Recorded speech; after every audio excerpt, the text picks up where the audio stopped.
Welcome to VERSED, the Ascap podcast. I'm Eric Philbrook. Coming up on the podcast today, Oscar, Grammy, and Golden Globe winning Hall of Fame songwriter and Ascap President Paul Williams talks to the Honorable Congressman Adam Schiff of California. They discuss what Congress is doing to include music professionals in coronavirus relief efforts, the need for federal guidelines on restarting live performances at venues, what's at stake in the U.S. Department of Justice's upcoming review of the Ascap and BMI consent decrees, and how you can join Ascap in creating positive change for the American music community. That conversation, which took place in July, was part of the Ascap Experience Home Edition, our summer series of virtual programming designed to inspire, educate, and connect music creators of all stages of their careers. If you miss any of this great series, I've got great news for you. You can watch all of this summer's programming on demand at ascapexperience.com/watch now. It's all there. It's all great stuff. Check it out. Now check this out. One of the highlights of Home Edition was this conversation between Ascap President Paul Williams and Congressman Adam Schiff. Paul, by the way, was our very first guest on the podcast last year. He's also one of the strongest advocates for music creator rights the world has ever seen, and has probably logged more miles traveling to D.C. and walking the halls to talk to legislators on behalf of songwriters than anyone. He's tireless, like the Energizer Bunny. Here he talks to another great champion for music creators, Adam Schiff. Congressman Schiff represents California's 28th congressional district, and throughout his tenure in Congress, he is focused on growing the economy, bolstering national security, strengthening communities, helping small businesses, improving education, safety, and health care for children, and of course, helping pass legislation that supports music creators. Currently in his 10th term in the House of Representatives, Schiff is chairman of the House Intelligence Committee, no small task.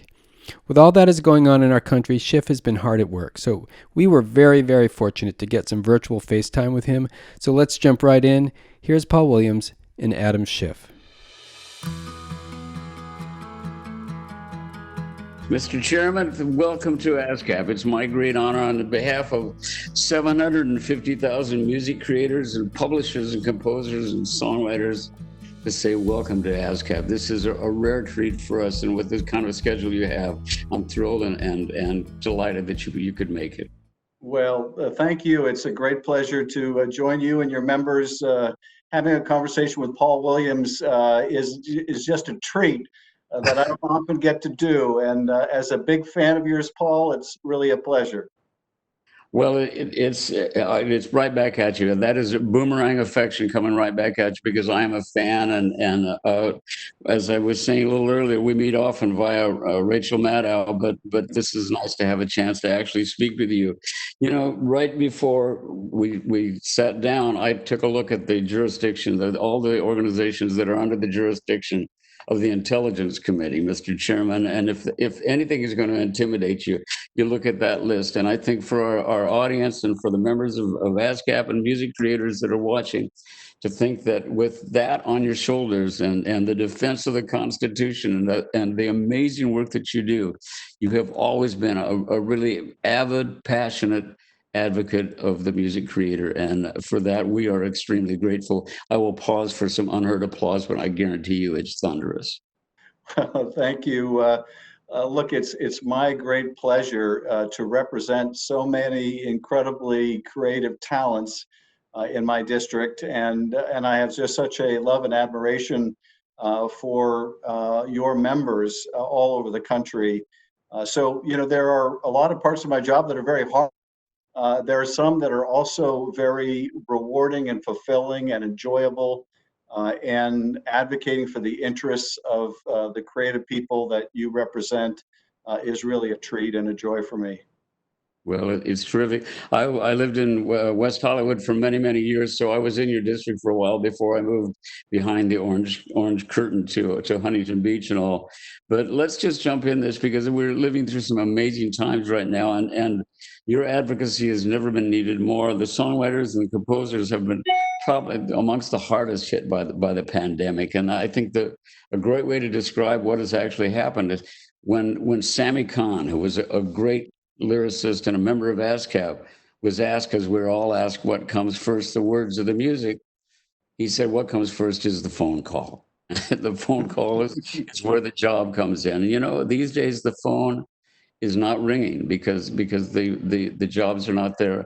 The venues have shut down. There's no touring. The music business is essentially it shut down. The sound stages are empty. Movie and TV production has essentially ended for the moment, and so many of your constituents in West Hollywood, are composers that have been deeply affected by this. I know you're a great advocate for self-employed individuals like songwriters and composers who basically are gig workers. I mean, these are gig-related works. These are specific projects. So, thank you for taking up the cause on behalf of all of us, but specifically those members. Can you tell us a little bit about what's been done so far as COVID relief on the Hill? Well, absolutely. When we were designing the first CARES Act package, I mean, some of the first steps we took were very bipartisan. They were designed to provide resources for our hospitals and our health clinics, and our next tranche of legislation dealt with the need to do testing and tracing, things that we still don't have in sufficient numbers and speed right now. But the first major economic package was the CARES Act.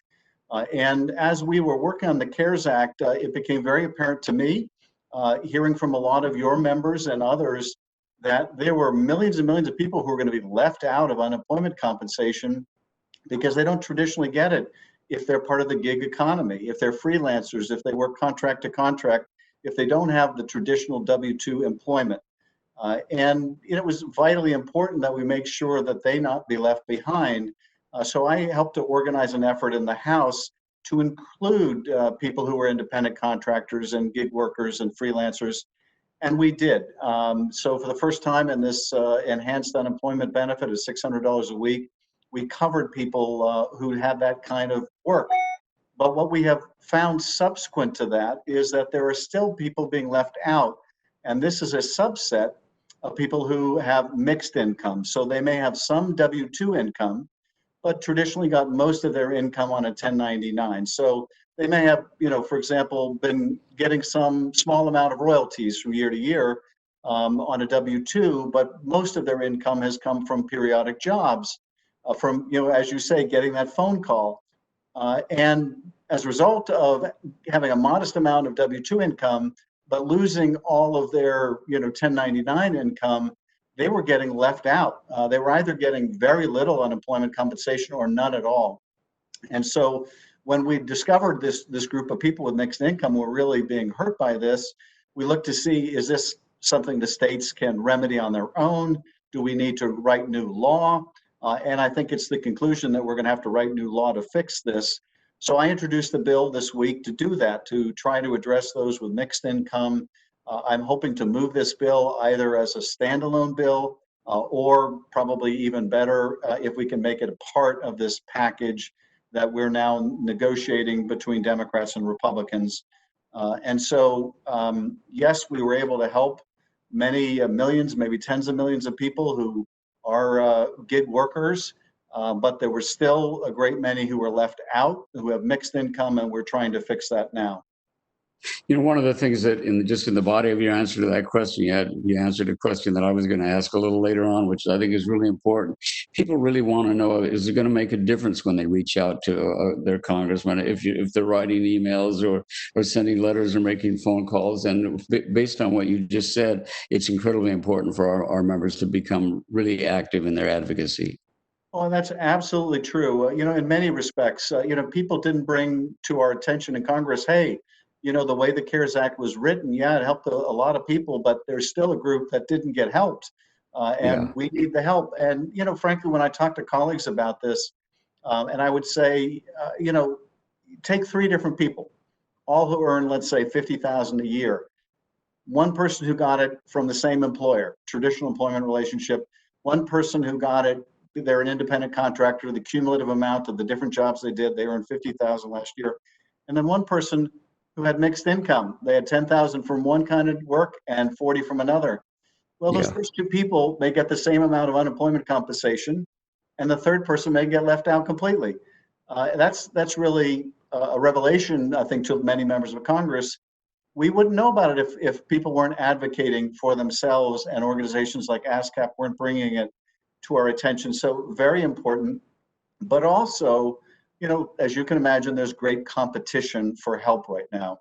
So many millions of Americans are unemployed. So many millions more have small businesses that are at risk of going under. And if people don't advocate for their members and for themselves, they're much less likely to get the help that they really need. So it's enormously important to reach out to your representatives, to also use the force multiplier that ASCAP is to help educate Congress and advocate for help. It's the most amazing feeling to walk the halls and to know that you can really make a difference, walk into somebody's office and have a one-on-one conversation. Do you think most of your colleagues really understand the way our world has collapsed in the sense that it has, that this could go on for months and months for music creators, that we're going to need relief that is not just a quick Band-Aid, but we're going to need help possibly for a long time to come. Certainly it's going to be probably well into 2021. I think that there's certainly some recognition of this. I think most of the members of Congress understand that businesses and workers in different industries that require a venue where people congregate were the first to lose their work and will be the last to regain it. There's a general recognition of that. I mean, everybody can go by, for example, their local movie house and see that it's closed and it's been closed a long time. But there's obviously unique issues affecting the music industry. There are unique venues in my district, like the Troubadour, but in other places too, in Tennessee, in New York, and elsewhere, where the impact is much greater because of the concentration of that kind of work and employment and creativity. And for that reason, we need to reach out to these other representatives from the country. Their constituents may not be as directly impacted, but if the music goes away, their constituents are going to be deeply impacted. And what they also need to understand, and this is something we struggle even in the best of times with, is when members of Congress think about the music industry, like when they think about the film or TV industry, they think about the stars.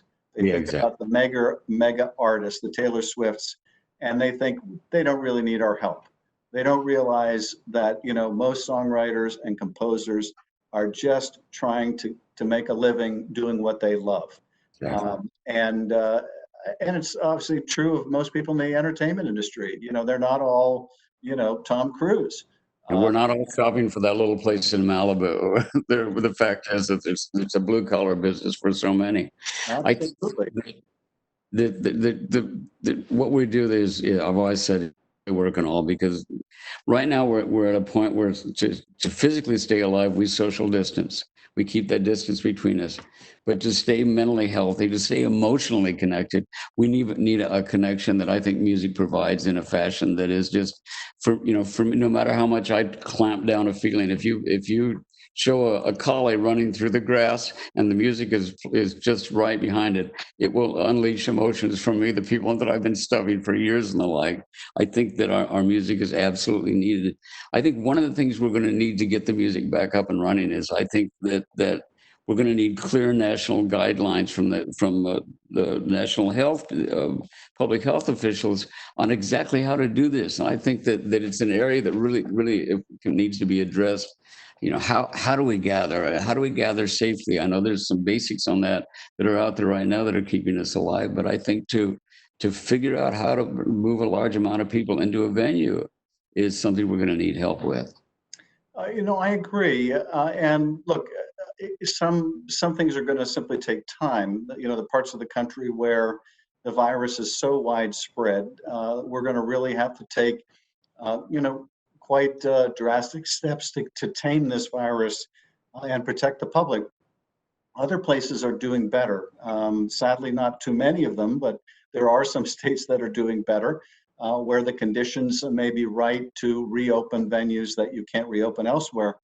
But when we do reopen, we need to make sure that we still maintain good standards, that we follow best practices, and we're going to need guidance from experts like the CDC, It's I think so debilitating when the administration tries to silence the voices of the CDC when Yeah.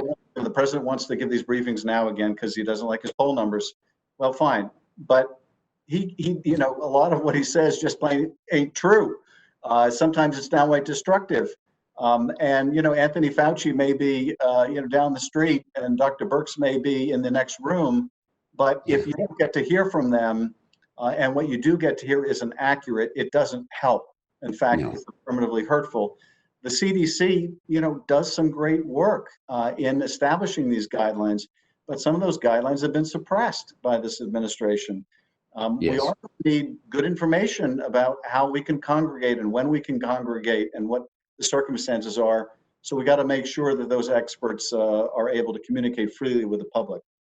Recently heard Dr. Ho speak, who was the gentleman responsible for taking the AIDS and turning it from a death sentence into a chronic disease that could be treated and all. But he spoke about the fact that these sequential shutdowns, have been so ineffective. Whereas if we all shut down as a nation at once, and was I believe again Rachel Maddow, I think was asked very specifically, is it too late? And he said, no, it's now or never. We must, in fact, just make our physical, bringing this curve down immediate. One thing, Paul, we saw, this goes back to the last pandemic, but it's a good object lesson for us. Those parts of the country in the last pandemic that retained their protections the longest, the social distancing, the wearing of masks, Yep. that took their time to reopen when they were ready, they recovered faster than those places that raced to reopen, because in those places that raced to reopen, they had a resurgence of the virus. And sadly, that's exactly what we've seen. Those parts of the country that raced to reopen when they didn't have the testing and they didn't have the tracing and they weren't ready. And then you add to it all the conflicting messages about wearing masks or not wearing masks. And it was a recipe for the disaster that we're currently experiencing. It didn't have to be this way. No. We went into this pandemic, the nation on earth best prepared for a pandemic, I think, by any objective measure. But sadly, we've had, I think, the worst results. Yeah. One of the side effects of this pandemic and the quarantine is something I want to talk to you about. We learned this summer that our nation has so much work to do to advance racial equality. I think that one of I'm reluctant to say gifts of the quarantine, but of the pandemic, but perhaps a gift of the quarantine is that we were a captive audience. And as a captive audience, all at home, we saw something on television with a knee on the neck of a gentleman that we could not turn away, and it exploded into what I believe is hopefully a tipping point and a real change, where we can really change as a country and really grow up. I thought when Obama was elected president, there was that moment when it was like my country is now grown up. I think we have immense challenges right now. The House passed, and excuse me if I glance at notes now and then. While I'm the voice of these questions at the moment, there are some spectacular minds that I'm honored to work with who have major input to these questions, and they're all important subjects. And rather than looking good, I'd rather do a good job, which is, that's what 30 years sobriety does. I try to do that now. The House passed the Justice and Policing Act and is waiting on the Senate to take it up. Is there more legislative activity we can expect from the House on these issues? Are there other ways our representatives in Congress are joining us in this moment to ensure things finally start to where we really start to change? I am so proud of Ascap. Mr. Chairman, I am so proud of Ascap because we have stepped up to the plate to be totally supportive, of the Black community and work collectively to learn, to grow, to promote diversity. And I'd love to hear your thoughts on where we go next and how we stay really effective and improve. Yeah.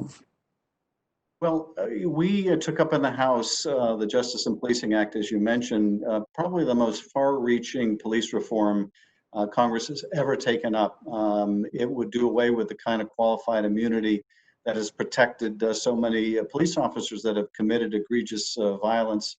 It outlaws racial profiling. It bans chokeholds and no-knock warrants in drug cases. It requires reform in police departments. It incentivizes oversight and reform. And we need to continue to fight to get that passed. At the moment, it is in the Senate graveyard, Mitch McConnell's graveyard, where so many other bills go to die. But we're not going to give up until that becomes the law of the land. It's important to recognize, though, that racism within policing is only one very small subset of a much larger problem. Um, Racism within policing is only part of a problem of racism within the criminal justice system more broadly, which includes racism in sentencing, problems with cross-racial IDs, and a whole host of other issues. And of course, the criminal justice system is just one institution. I'm working on a bill right now that I hope to introduce fairly soon to deal with the problem of racism and bias in the delivery of healthcare. It is, it's bad enough that we're seeing in this pandemic such terrible disparate outcomes for Black Americans, for Latino Americans, and others. It's bad enough when you can't get access to good care.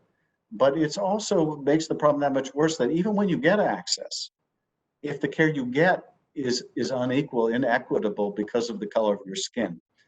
And that happens too. And I have a bill that is designed to address that problem of inequity in the performance of healthcare within the system.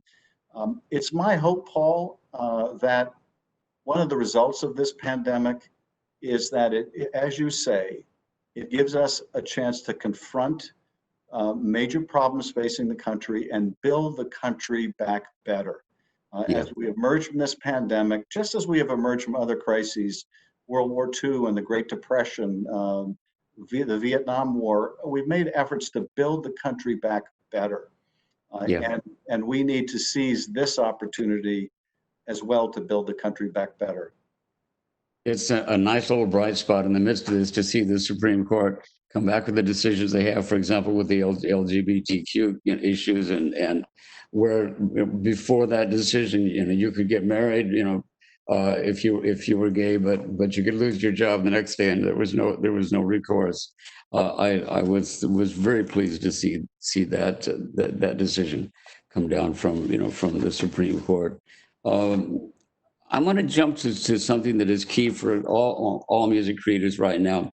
Songwriters are heavily regulated. Our income is we're the most heavily regulated small business owners probably in this country and all. And when it comes to small businessman, I'm a perfect foot ornament for Ascap. I'm a small businessman. So but we're heavily regulated.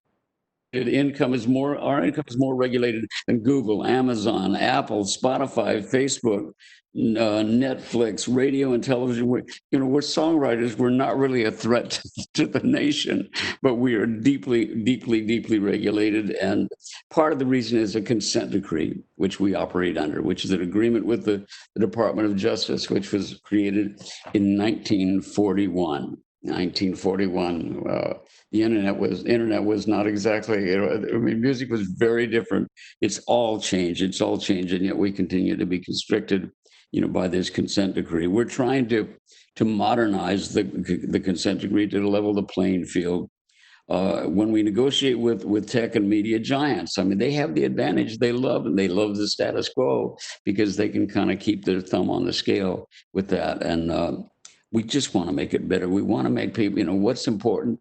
What it's ultimately about is food on the table and gas in the car, for the hardworking songwriters who are providing the music for this country. Do you agree that the DOJ should consider the imbalance as they review the consent decrees and try to give songwriters a fair chance? Absolutely. Look, FDR was a great president, but there are a few things that have changed since 1941. And the consent decree ought to change with them. I don't know that you can point to any other industry that has changed more in terms of the modality of how that industry performs than the music industry. It has changed with breakneck speed. Even within the last 10 years, there have been dramatic change. And so I do think we need to revisit the consent decree and revise it. And I know what a priority it is for songwriters and composers. Um, it's part of a, frankly, a broader problem and challenge, and that is you have a concentration of great power and wealth, sometimes in the hands of a few companies, but even more as a general matter, which has led to a historic and now yawning gap between rich and poor in this country, with a middle class that is struggling more than ever to survive.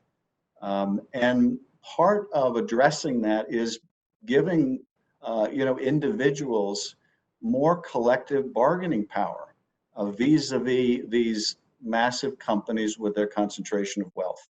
I think the attacks on organized labor, for example, of the last several decades are part of the reason why we have such huge disparities in wealth now.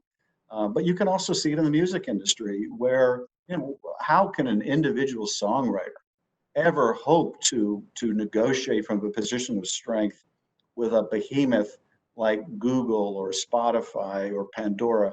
I mean, you just can't. And so I think it's important to work within organizations like Ascap, but also it's important that Congress and the administration, the Justice Department, look at the mechanism with which songwriters and composers are marginalized economically. The fact that things have changed so dramatically in the decades since we kind of structured compensation in the music industry, and figure out how do we bring this up to the modern age? How do we, equalize the bargaining position so that we can continue to enjoy all this creative talent. I don't know about you, Paul. I've probably never listened to more music in my life than right now, um, Yes. and thank God for it. It has so many wonderful effects, I think, on us all, on our mental health, on our associations with people and places and times of our lives, and so. I think we have a huge stake in the Yeah. continued success of the industry. We appreciate that. One more time, you have been officially, many, many years ago, you were officially dubbed by my camp as a warrior for the light, and you prove it again and again and again. I want to talk to you a little bit about some of the clever changes that have occurred as far as music creators trying to be heard. All of a sudden, the drive-in movie is looking to be a safe way to go and hear a concert. And you don't need a drive-in movie. All you need is a big field, but the drive-in movie has bathrooms and a stand to pick up some popcorn and the like. But I love. I have to tell you that I love WebEx and Zoom, and there are two areas of my life that are incredibly important.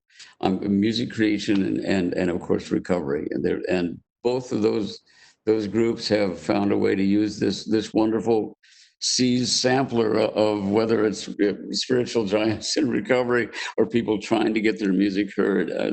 I wonder if you've experienced any of the interesting ways that people have jumped online and done at-home concerts and some of the streaming performances. I wonder if you've experienced any of that. And I want to ask you about maybe a favorite song. I want to hear a little bit about your taste in music, and it's because it's going to make this world a better place for us all to know. Well, I've certainly seen, although I haven't had a chance to watch one of the on-screen concerts yet, and I'm long overdue. But I have seen news stories about how people are, performing now, and they're doing it remotely. I was very proud to see, like, the LA Choir, for example, singing together in a remarkable performance where they all sang separately, and but nonetheless, it was through the miracle of technology turned into a beautiful choral music. But I think in terms of, happy to share with you my own music tastes, which are frankly extraordinarily diverse. Yeah. They range from the classical to Kings of Leon to Tim Matthews, Billy Joel, Steely Dan. And I was in a Pearl Jam phase for a long time, and But I just give you one illustration of a song that I played recently, which I hadn't listened to for years. But it's to me, a perfect illustration of what music can do. It's a Herb Alpert song called "This Guy's in Love with You." Sure. It was our first dance at my wedding, but even more significant in a way is it was one of my mother's favorite songs, which was one of the reasons why I wanted to make it our first dance song at my wedding. My mother passed away several years ago, but I can't listen to that song without thinking of her, and Yeah. without seeing an image of her walking around the house, humming that to herself or singing that to herself.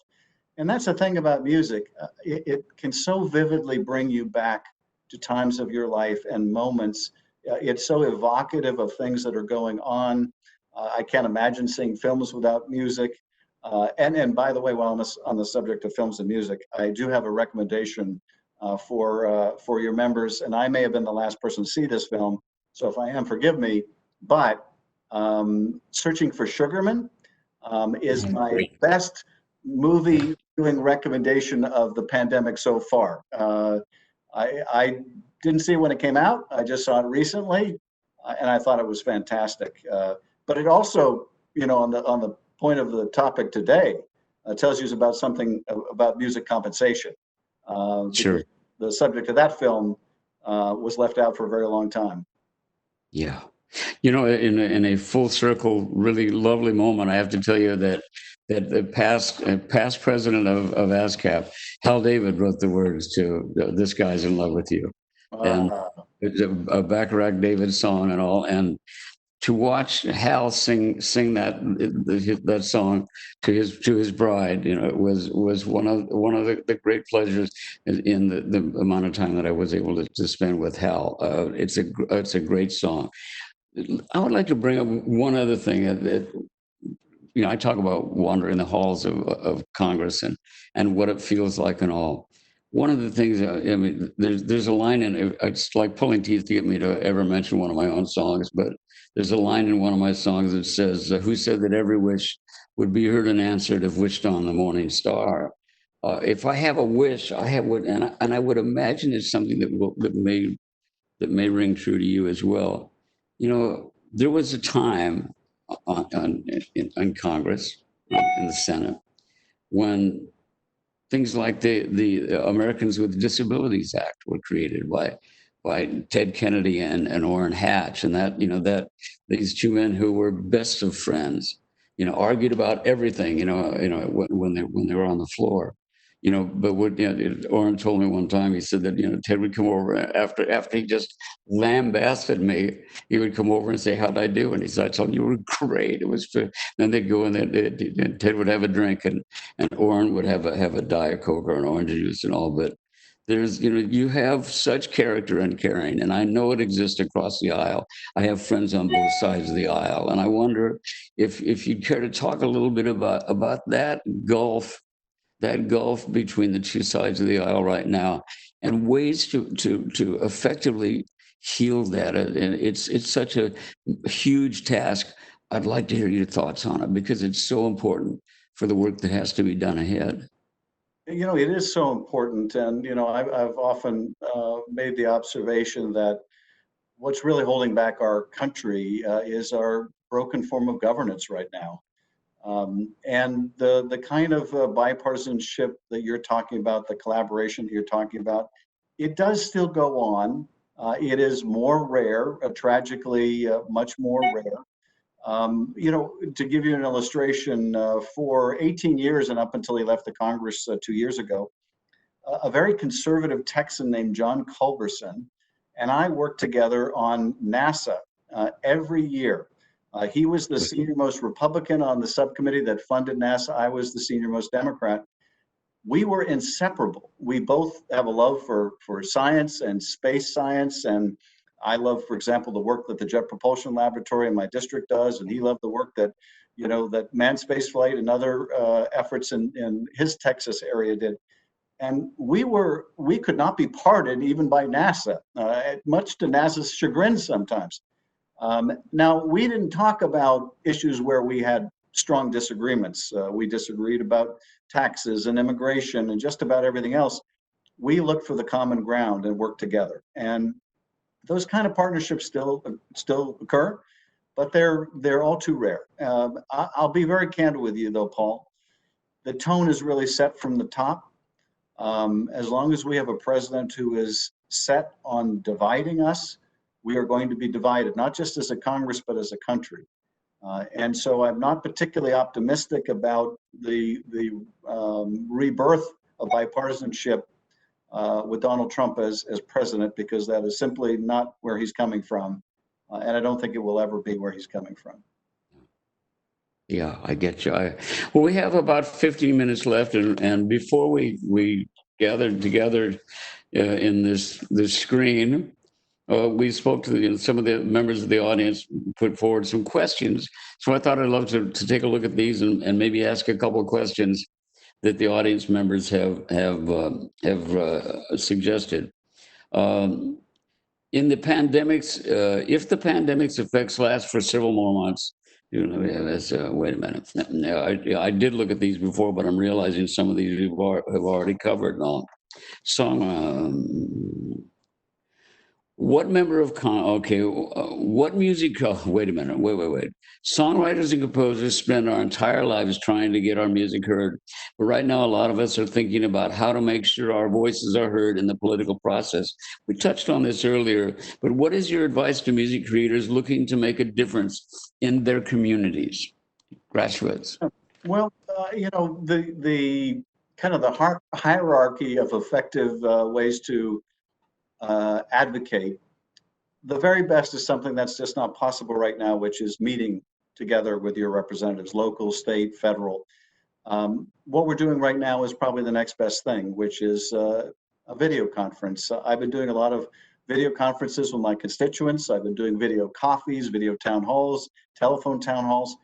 The personal interaction really matters. It's one thing when you read about or you hear abstractly, oh, this is a really hard time for performing artists. It's a hard time for songwriters. It's a hard time for composers.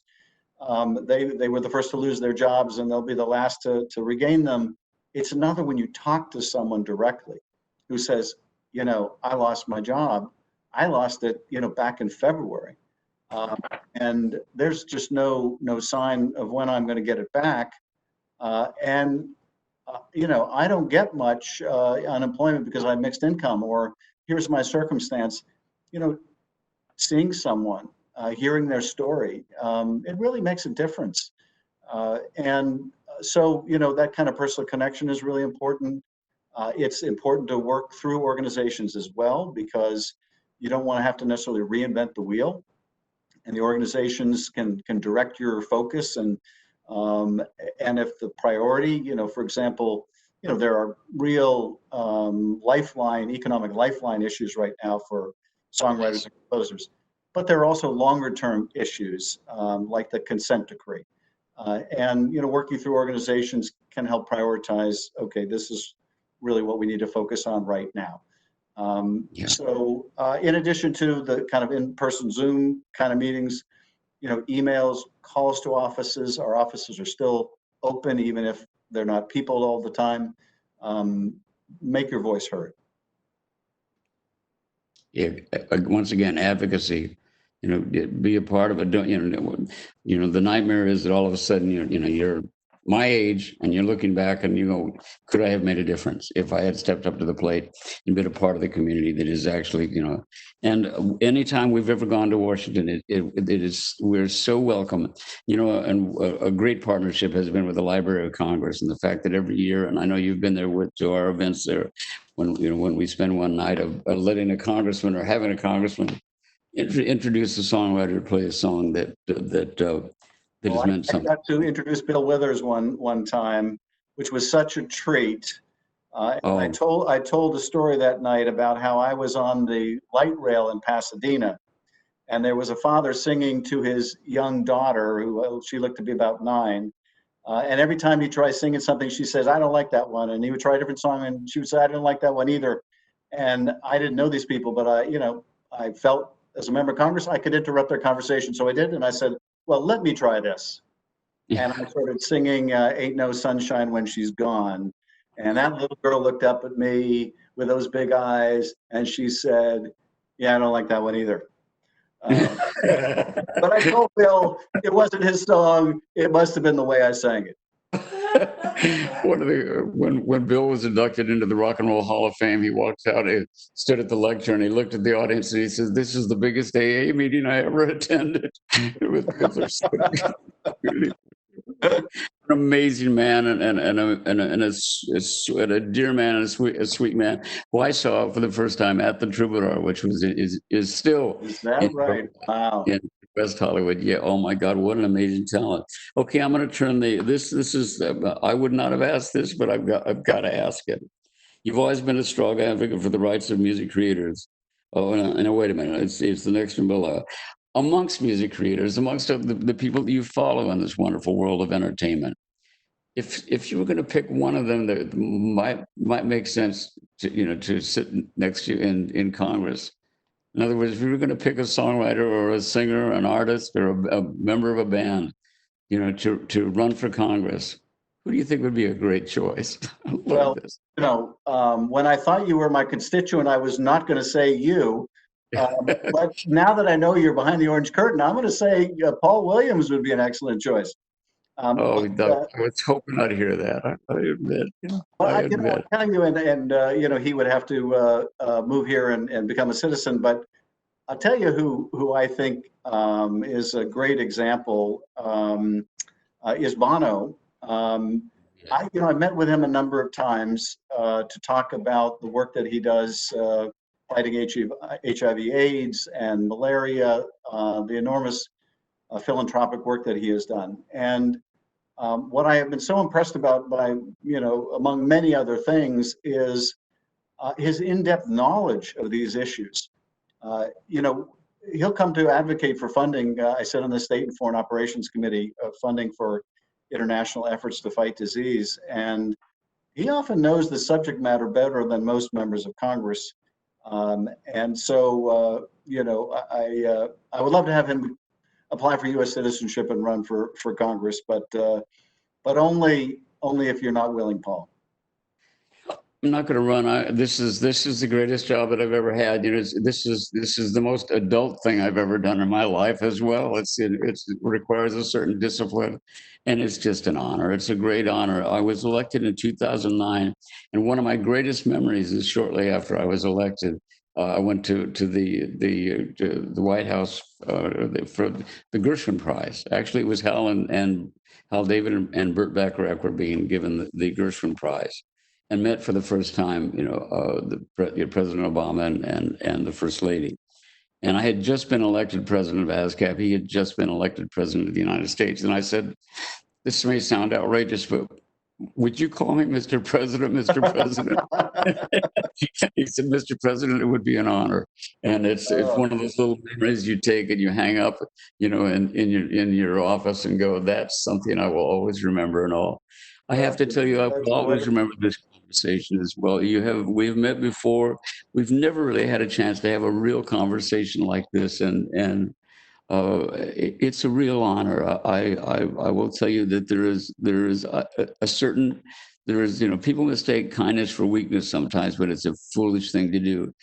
You have an elegance of kindness and a caring, and the work that you're doing on a daily basis, not only for us as music creators, but what you're doing for all of us as citizens of the United States is not something that I'll ever have enough time or language skills to properly thank you. It's what you've done has been remarkable, and we are forever grateful. Well, thank you very much. That means a lot to me. And if I'm allowed to make one more plug, for those that have already seen Searching for Sugarman, you also have to see the documentary of the life of Paul Williams, which I had an opportunity to see at an Ascap event some years ago, and it was absolutely riveting. I was a fan before, I was an even bigger fan after, but really it's a remarkable film.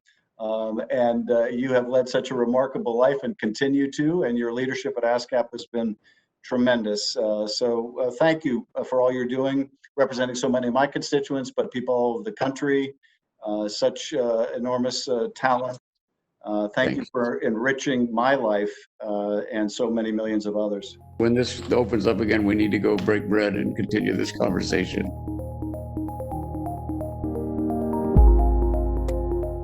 If you are a music creator and are struggling right now, we encourage you to visit ascap.com/Music Unites Us, where you will find coronavirus resources that we hope will help you stay healthy, creative, connected, and financially stable until we can all have in-person jam sessions again. And if you like what you heard today and want to check out more great Ascap Experience Home Edition sessions, we have them all on demand at ascapexperience.com/watchnow. You'll find a phenomenal display of the Ascap community in action because each week brought a fascinating series of conversations directly into people's homes. We heard from Shaggy, T.I., Phineas and Glenn Hansard, Pasek and Paul, Whitney Phillips and Gian Stone, the writers behind the Ariana Grande and Justin Bieber hit Stuck With You, Erica Campbell of Mary Mary, composers Hans Zimmer, Michael Abels, Siddhartha Khosla, and Amanda Jones, Pulitzer Prize-winning songwriter-composer Michael R. Jackson, Latin hitmaker Claudia Brandt, Top 40 hitmaker Amy Allen, country rock duo The Brothers Osborne, love those guys, a conversation between songwriters Dan Wilson and Brandy Clark, a ton of great sound advice sessions to help with your music career, panels on publishing, panels on wellness, and so much more. And finally, summer's here and the time is right for catching some of this season's vibes. Hot sun, cold drinks, great music. Ascap is pleased to present SPF, an online summer performance festival featuring video performances from an exciting group of some of Ascap's top songwriters and artists, from buzzworthy up-and-comers to some of our favorite hitmakers from across the musical spectrum. We just released our first show featuring Alyssa Bonagura, Liv, and Sebastian Yatra, which you can find at ascap.com/SPF. We'll release new shows on Thursdays, August 13th and 20th. So follow us on social media, grab your flip-flops, and press play. Thanks to everyone who helped out with this podcast. Ascap President Paul Williams and Congressman Adam Schiff for the interview, the Midnight Hours Adrian Young and Ali Shahid Muhammad for our theme music, Eitan Rosenblum for editorial discipline, Rachel Choi for exciting graphic design, Kate Cordova for creative social media support, and Benjamin Keynes of SightSense Productions for audio and video editing. If you'd like to check out our show notes, visit ascap.com/versed. And finally, thanks for listening. Keep the faith, and we'll see you back here real soon.